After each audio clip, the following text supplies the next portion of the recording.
This week we're going to delve into the issue of models and modeling, and models have become essentially a major part of what we do in the science of natural resource management, and of course in many other areas as well. So let's start off with the definition. If you go to Webster and look up the word model, it'll tell you that it's a system of postulates, data, and inferences presented as a mathematical description of an entity or state of affairs. Kind of involved. You can also have non-mathematical models, and those might be called verbal models or intuitive models. In general, in the sciences, we tend to stick with mathematical models. It's important to realize that these models are approximations or abstractions of reality, and thus by definition all models are wrong. And that brings us to this famous quote by the statistician Box, and he states that all models are wrong, but some are useful. And I think that's a really profound and important statement. We know that none of the models that we develop are going to give us exact predictions of what's happening in a system, but despite that, models can be very, very useful, as we will see. Caswell distinguishes two types of models based on their underlying purpose. The first is what he calls predictive models, which are constructed primarily to provide an accurate prediction of the behavior of a system. And in an applied science like ours, the models that we tend to focus on are the predictive models. There are also, however, theoretical models, which are attempts to gain insight into how the system works. And they may or may not be very predictive. Generally, we're just trying to get a handle on whether a particular relationship that we think might be important is operating in a system. So let's go through an example of a predictive model. Say you work for a timber company in the Northwest, and your foresters are telling you that the deer on the lands that you guys operate are having a big impact on the tree seedlings, and of course that's having a big impact on the bottom line. If the deer are browsing and killing the tree seedlings, then you're not going to get as many mature trees on the land. So say you start with a very simple model, and you say the number of tree seedlings that are eaten per unit time is essentially a linear function of the number of deer that occur in the area, and that's denoted by N. So then we would like to know, how do the number of deer relate to the number of trees or seedlings that are eaten? And the terms A and B are the parameters that we estimate. In other words, B, if you look at this, would be the slope of that relationship.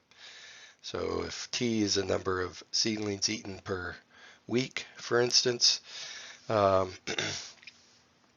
B might be somewhere around 20. That means for every deer on the property, maybe there are 20 seedlings that are damaged during that period.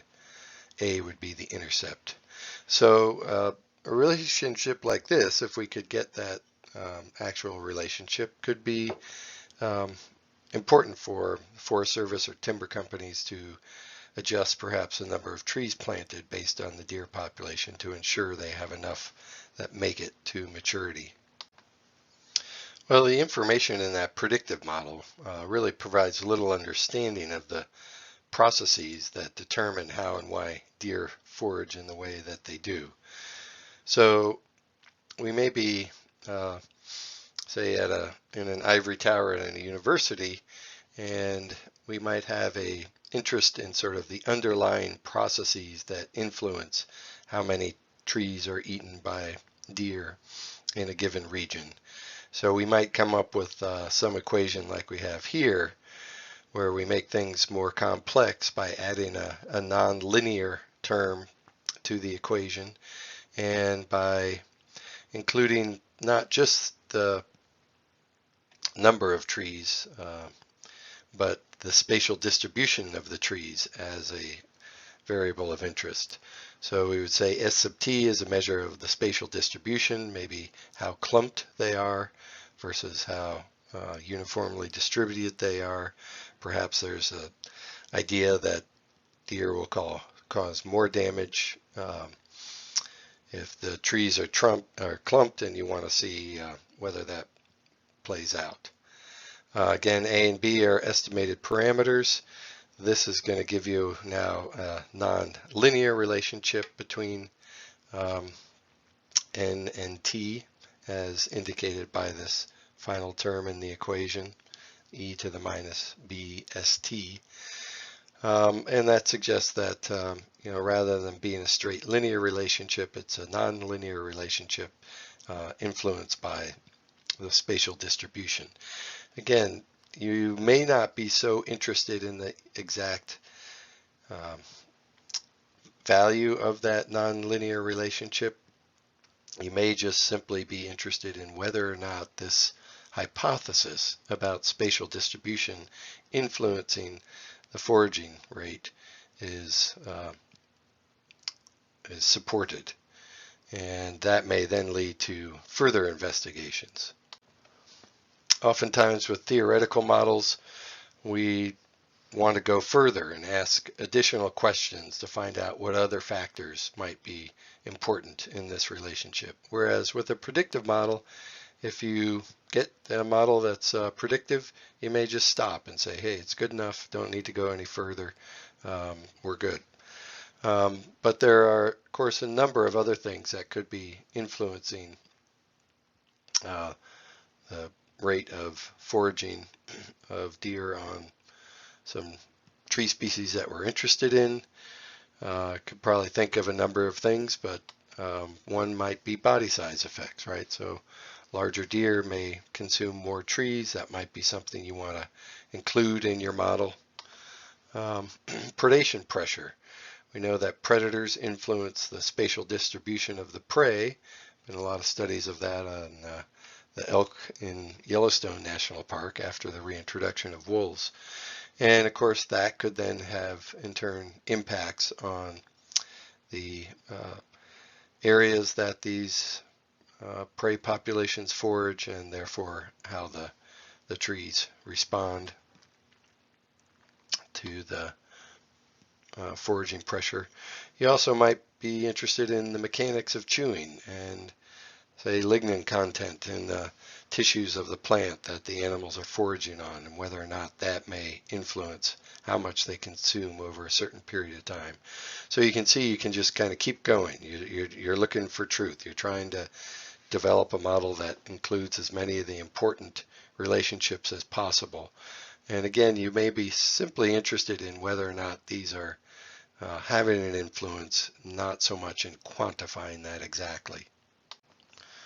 Well, you can see as you go along in this process, if you keep adding variables to your model, you may think that you're just going to get closer and closer to truth as you include all of these additional factors that may be influencing the response variable that you're interested in, that eventually you can build a model that's going to just tell you exactly what's happening in the system. But Levins has argued that it's impossible to simultaneously maximize the generality of the model, or in other words, over how many different systems can this model work, the realism of the model, and the precision in a model. And one thing we know that as we add more parameters to a model, we're going to have less data to estimate those parameters precisely, and so that precision is going to suffer unless you greatly increase your sample size, which in, again, natural resource management, oftentimes we have limitations on our sample size due to budgets and so on. So we generally find that there's going to be a trade-off among these three factors, and we're not going to be able to maximize all of them at the same time. Another type of model that we often use in natural resources are what are known as statistical models. And in many cases, we're not even aware that we're using a model, but of course we are if we are using different parameters to estimate some factor that we're interested in. Classic statistical model is the Lincoln-Peterson model, where we're trying to estimate the number of fish or wildlife individuals in a particular area. And probably a lot of you are familiar with this, but just to quickly review it, N1 and N2 are the number of animals captured on two separate occasions. N1 period 1, you capture a number of individuals, might be fish in a lake, mark them all, put them back in the lake, come back a little bit later, do another sample, remove a number of individuals from the lake, that would be N2, and then we go through that sample and look at how many of those individuals are marked. That would be your M2. And by looking at the ratio of N2 to M2, essentially, we can correct for the individuals that were missed and come up with our estimate of the total population size. And again, we're making some underlying assumptions about the relationships, and that obviously can have a profound influence on the numbers that we obtain from models like this. Another important distinction when we're talking about models are the distinction between deterministic and stochastic models. With deterministic models, the output of the model is fully determined by the parameter values and the initial conditions. In other words, you get one number for your output. Examples of this would be logistic growth curve, optimal foraging models like we've talked about, and so on. With a stochastic model, in order to be stochastic, they have to possess some inherent randomness. And in this case, the same set of initial parameter values will lead to an ensemble of different outputs. And sometimes we might describe those outputs as a statistical distribution. Since there's not a single value that we can point to, we suggest that there's a certain mean value with a variance, or however we want to describe it. And again, we can add stochasticity to these basic deterministic models. So we can look at stochastic growth models that, rather than providing a single value output, will give us a range of possible output values given our initial conditions. And we're probably all familiar with weather predictions, where they don't tell us exactly what's going to happen in the next few days, and they might give us a range or general predictions about the probability that it's going to rain tomorrow, not certainty of whether it's going to rain. So let's take a look at an example of a deterministic model. Start with the logistic growth equation. Probably all of you are familiar with that. It shows the classic S-shaped curve that we see in the upper right here. And this is driven by two things, basically: the growth rate of the population, the inherent growth rate R, and the carrying capacity of the environment, big K. So basically we say that population can grow, and initially when there's very few individuals, it can grow rapidly, but as the population approaches K, that term n minus n sub t over K starts to get closer and closer to zero, and that in turn causes the growth of the population to slow down until it asymptotes and stays constant. But the important thing for us is that if you input those initial values and say you want to estimate the population 1 year later or 10 years later, this model will give you a single value. It will say there will be 1,241 deer in your population next year. It's fairly easy to add stochasticity to any deterministic model by simply taking one of the parameters or more in the model and adding a random term to it.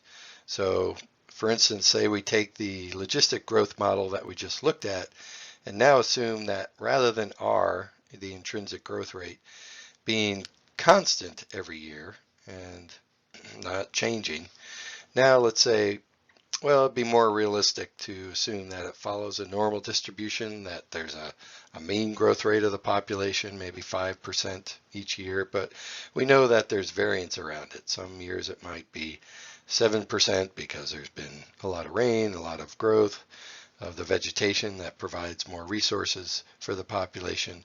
On the other hand, there may be other years where there's severe winter, and there's higher winter mortality that leads to values lower than that. But overall, we expect that it's going to be about 5% per year, but we allow that to vary around that mean value.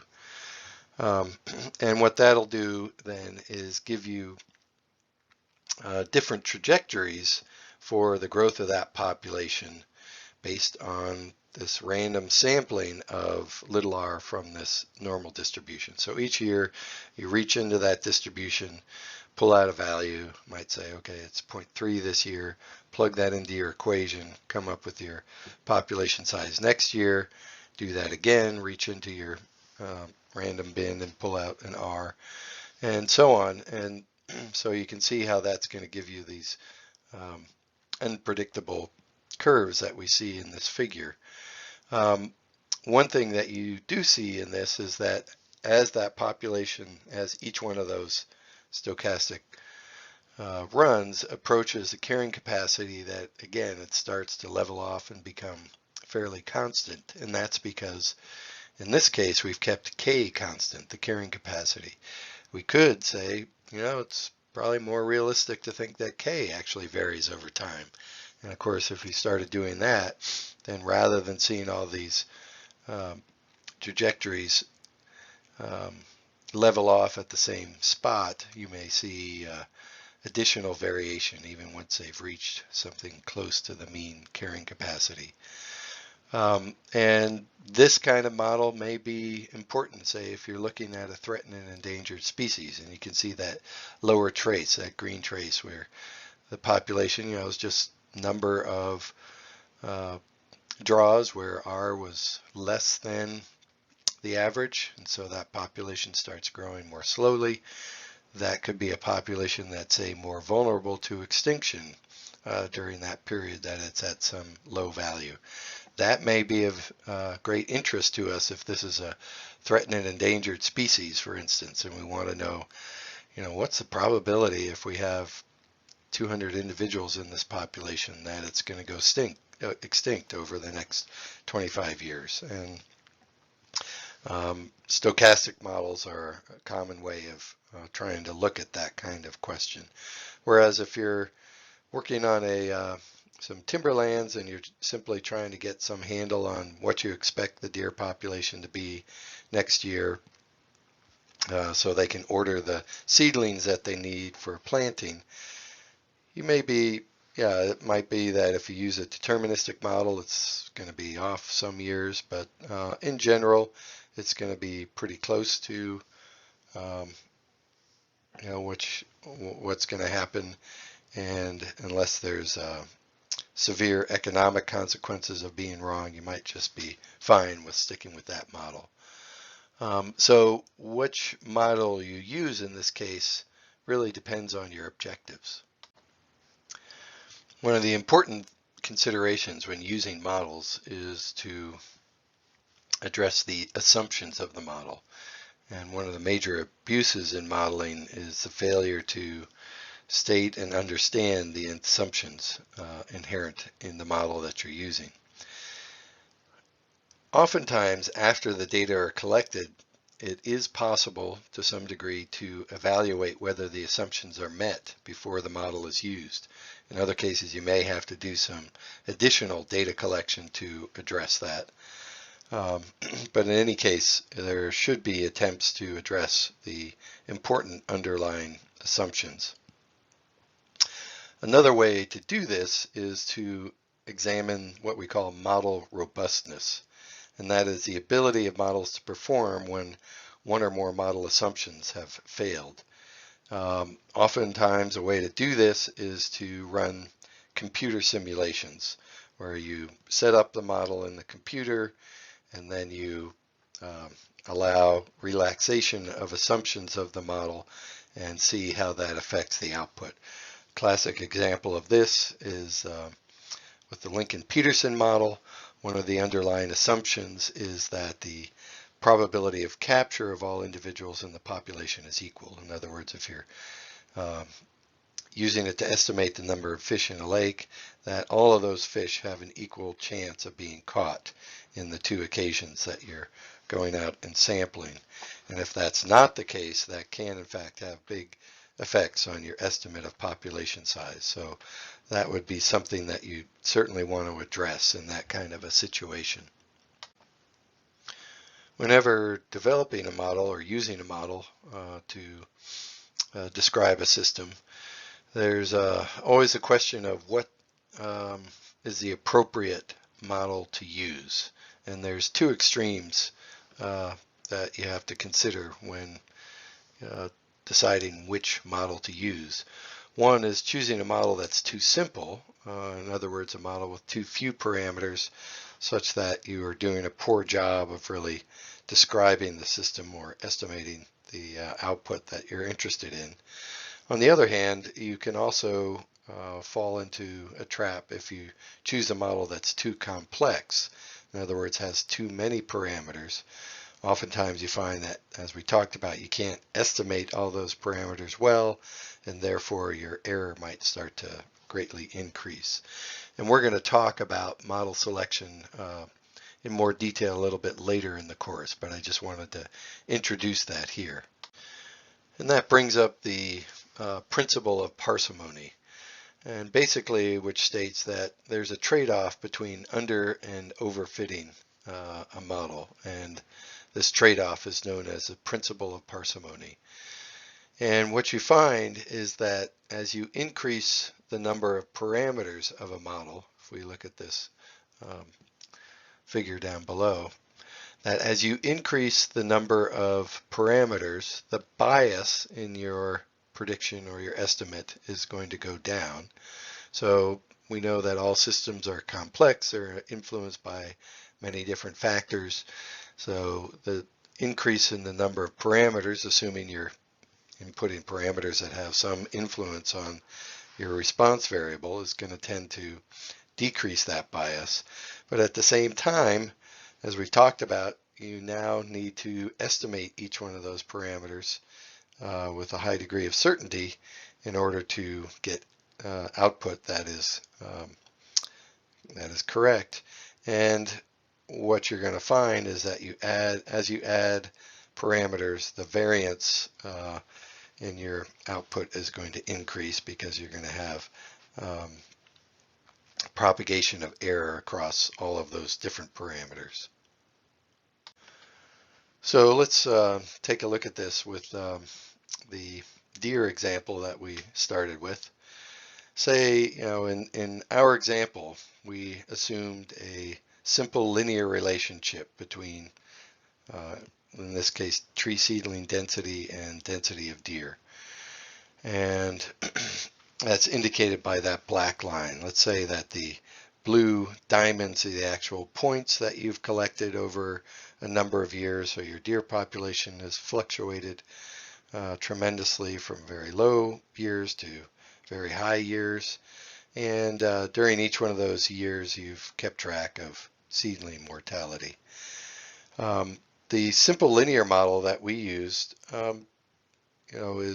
is some people might think, well, that's a pretty adequate description, right? We know that it's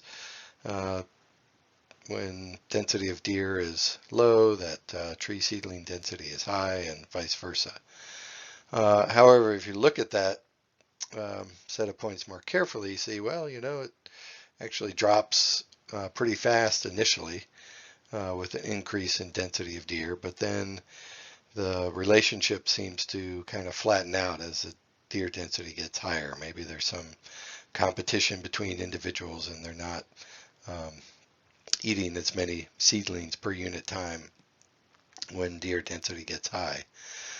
So this power function, you might say, fits it much more closely. The most general model with the greatest number of parameters would be simply connecting all the points, but obviously in that case you have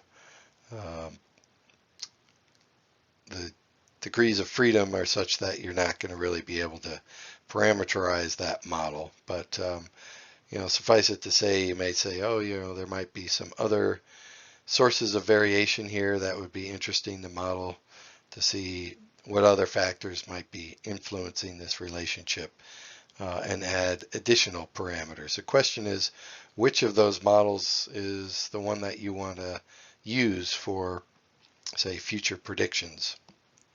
And that becomes a trade-off between, again, model complexity and keeping it simple. And we're going to talk about an approach that can be used to try to quantify where you should stop as you start increasing the number of parameters. Once you've developed a model, or maybe you've just taken a model from the literature, for instance, an important consideration is what we refer to as model verification or model validation. Model verification, according to the definition, is the assertion of truth. And since we can never ascertain when reality has been obtained, some have argued that model verification is inappropriate. However, we can talk about model validation, but we generally consider this in different ways depending on whether we're looking at a predictive model or a theoretical model. So with a predictive model, to validate it is simply looking at when and where the model is a good predictor. So if we have our deer foraging model, we might ask, if we've developed it in one area in northwestern Washington, might ask, does that work at another area in southern Washington or in central Oregon or wherever this tree species that we're interested in occurs, and we have a problem of deer browsing. With theoretical models, now we're really focusing more on truth. We're trying to find the underlying processes that are influencing the patterns that we're observing. And in this case, Caswell argues that validation should center on attempts to invalidate the theory. It comes back to this idea of falsification that Popper brought up, and that you are simply looking at whether a particular relationship has support from the data or if it is not supported, in which case you might throw out that idea and then go and look for some other relationship. If you're looking at nonlinear relationships between two variables, there's many different types of nonlinear relationships, and you may go through these and say, okay, the power function doesn't fit, but the exponential function does, and so on. And in this case, we're simply asking sort of yes or no questions, hypothesis falsification. And I'll finish up here with a discussion of sensitivity analysis. Sensitivity is defined as the intensity of response to error or change for a given parameter. So in other words, in that initial deer model, we had two parameters that we were estimating, A and B, and we might ask how much is our output, our response variable, influenced by changes in A, and then do the same thing. How much is it influenced by changes in B? And then by doing that kind of analysis, we can start to home in on, which of those parameters is the one that's influencing our output variable the most. And so that is basically a sensitivity analysis where you look at all the parameters in your model, vary them across a range of values that's realistic, look at how that influences the output of the model, and by doing that, identify those parameters that have the greatest influence. In other words, those parameters to which the response variable is most sensitive. And obviously those would be the ones that would probably be the most important for driving the system. So let's look at a classic example of sensitivity analysis. This was from a paper back in 1987 where the authors looked at what we call a stage-based population model for the loggerhead sea turtle. Sea turtle populations have been declining for many decades. There was a lot of concern at that time about losing some of these sea turtles around the world. And there are a lot of attempts to conserve these populations. And many of those projects involve basically increasing the survival of the young hatchlings.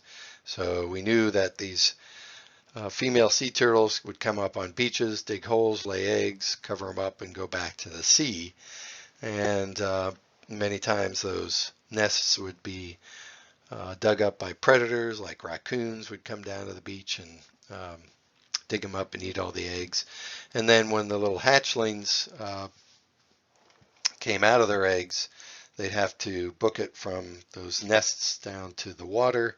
And you've probably seen the classic shots of gulls diving on the hatchlings and picking them up and carrying them away. And then when they do get to the water, more birds will sometimes come and get them, and fish will come up and grab them.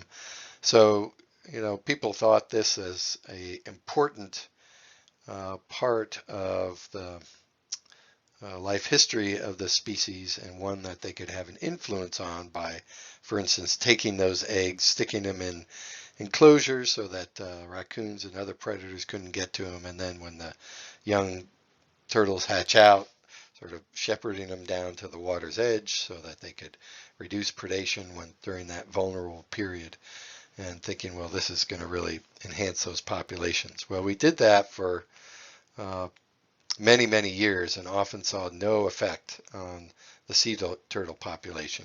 So what Krause et al. Did is they went out and marked lots and lots of turtles to get estimates of their annual survival in the different stage classes, and also looked at the timing of when they become reproductive and start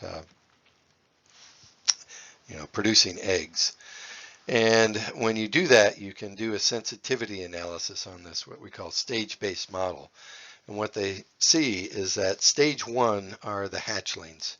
And you can see that the sensitivity of the growth rate of the population, in this case, that's the output variable, is very insensitive to survival of those hatchlings. But the sensitivity increases dramatically for the next 2-3 stages, and those are small juveniles, large juveniles, and subadults. And basically what this is saying is that if you focus your efforts on those older age classes, large juveniles and subadults, you're going to get more bang for your buck. In other words, you're going to have a greater impact on the growth rate of the population for a given increase in survival of that group than you will for hatchlings. And this really transformed sea turtle conservation. People began to realize that all these efforts on the hatchlings were relatively unimportant, and that what we needed to do is start working on tactics that could increase the survival of these older age classes. And this led to the development of turtle excluder devices. When they started looking at where most of the mortality is occurring for those older age classes, they found that a lot of it was occurring in shrimp nets. These boats would drag these huge nets behind them for hours at a time, in many cases in these shallow areas near the coast, where there's both lots of shrimp and lots of sea turtles. The sea turtles would get caught in these nets. The nets would be kept down so long that they'd often drown before they brought them up. And so you'd have high mortality of these older age classes. Turtle excluder devices were simple screens that they could put into the nets that would prevent the turtles from being pulled into the back of the net where the shrimp were accumulating. And there was a lot of resistance to this. It took a long time for Congress to get these bills passed and implemented. The fishermen were protesting against it, but it actually turned out that these turtle excluder devices were not only good for the turtles, they were good for the fishermen. They prevented all kinds of debris from accumulating in the nets in the long run, provide a more efficient harvesting system. And so it was a real win-win, and turtle populations responded almost immediately to these implementation of these TED devices, as they were called. So sensitivity analysis, bottom line, can have profound influence on how we do conservation. Well, I thought I'd brought up the last concept, but there's one other thing I wanted to talk about, and that is the idea of design-based versus model-based sampling. So up to this point, we've been talking about predictive or theoretical models to predict what might happen or to try to gain understanding of a system. But the term model also applies to approaches to sampling. So when we talk about design-based sampling, we're talking about basically the simple random or stratified sampling that you're familiar with, where you want to know, say, how much grass is produced in a particular pasture. And so you randomly go out and sample the above ground productivity of that pasture at a particular time of the year. And then based on the estimates that you get from those meter square plots where you go out and cut the grass above ground productivity and dry it out and weigh it, you do that all across the area. Then you take those estimates and extrapolate to productivity across the entire pasture. And we have very simple equations that we can use that have been developed and around for a long time to help us develop those estimates. We can also use what's known as model-based sampling. And in this case, the estimates that you develop are based on a relationship. So you look at other factors that may influence your response variable, the type of soil, the amount of precipitation, the elevation. All of these things we know might be influencing grass productivity in a particular area. If we have a model that does a good job of describing the relationship between these other independent variables and the output variable we're interested in, this model-based approach can be very, very useful and save us a lot of time and effort. However, if the model is a poor approximation, our estimates will also be poor, and we can often get ourselves in bigger trouble if we use a model that doesn't do a good job of describing these relationships. So let's go through a couple examples of design-based and model-based sampling. So for the Bird Conservancy of the Rockies, the NGO that I work for, one of the things that we're interested in is looking at the abundance of barred sparrow in the northern Great Plains. This is a grassland obligate bird.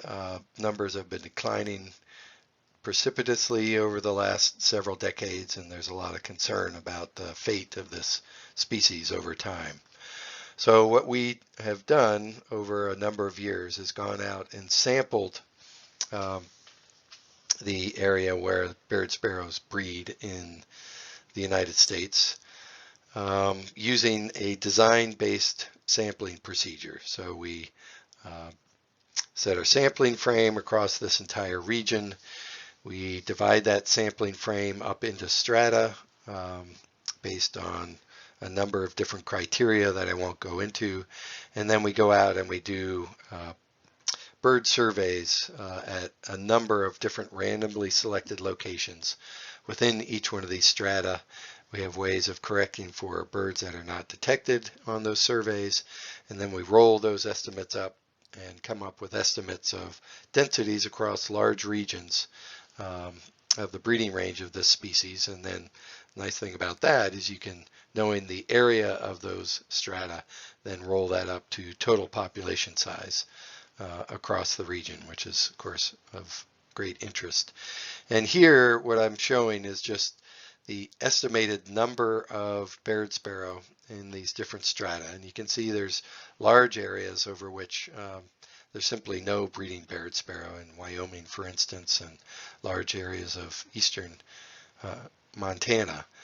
But in western South Dakota and North Dakota, we have strata which has moderate numbers of Barred sparrows, and as you get up to northeastern Montana, you have some strata that have particularly high abundance of Barred sparrow.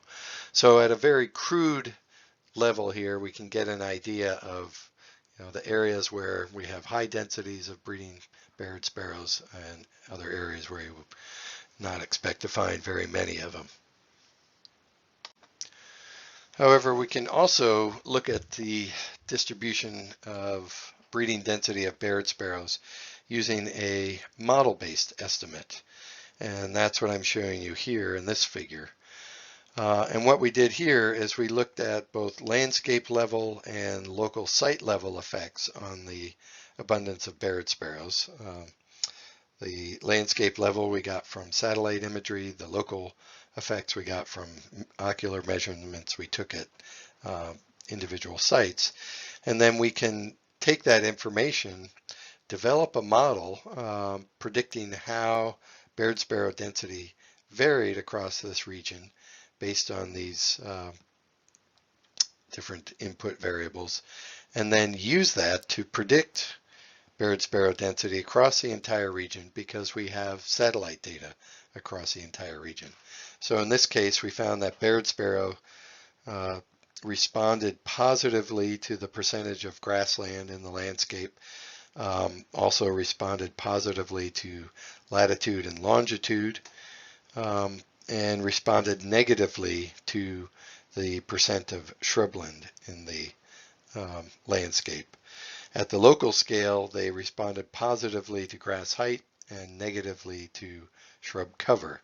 So taking that all together, then we could build this map of predicted densities of Barred sparrows across the entire region. And you see that, in general, the predictions kind of follow what we saw from the design-based estimate. Very low densities in the southern portion of this area, more moderate densities in South and North Dakota, and the highest densities occurring in northeastern Montana. But you can see here that we have much finer resolution. So instead of having one estimate of density across broad regions, now we have a separate estimate of density by square kilometer across this entire region. And you can see that you have much finer granularity in terms of your prediction. Now, of course, all of this depends on the fact that our parameter estimates for all of these different variables are good, such that it's giving us good predictive values. And obviously, that's something we want to look at more carefully to essentially try to validate this model. So bottom line is there's not one unique model for a specific situation. It really depends on your objectives.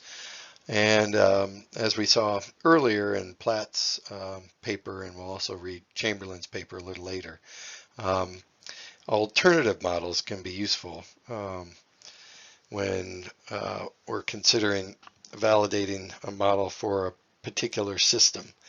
And as I said, we'll be talking more about model selection and how to select the appropriate model a little bit later on in the course.